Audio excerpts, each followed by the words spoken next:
मला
वाटतंय जेवढं अधिकचं मताधिक्य आहे तेवढी अधिक जबाबदारी असते आणि खासदार हे पद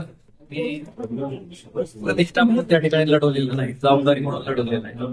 बाकी 5 वर्ष सामान्य लोकांच्या जवळचा कुटुंबातला एक सदस्य एक खासदार असू शकतो. ही भावना त्या सामान्य माणसाच्या मनामध्ये निर्माण करणं, त्यांचे प्रश्न आहेत, त्यांच्या समस्या आहेत, त्या लोकसभेत मांडतो, त्या केंद्र सरकारच्या कानावर घालून त्या सोडवण्याचा प्रयत्न केला. बघितलं असेल की सामान्य माणसाच्या कामाला जर लोकप्रतिनिधी पडला, सामान्य माणसाला त्याच्यासाठी ताकदीत उभा राहतात. हे मोठे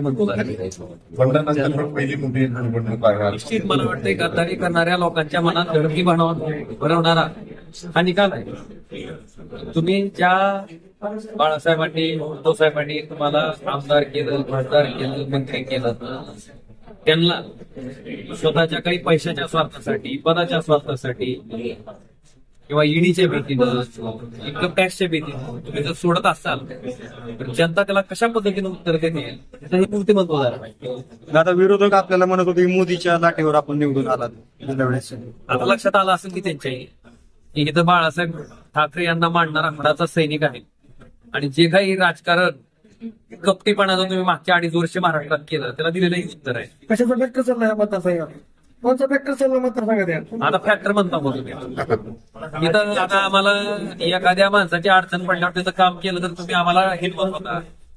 मला म्हणायचं की ज्या कंट आम्ही काय खासदारचं काम आहे का? पण ज्या माणसाला ज्या कंट आम्ही दिली त्या ड्रायव्हरनं किंडरनं बिचारानं मला मतदान टाकलं.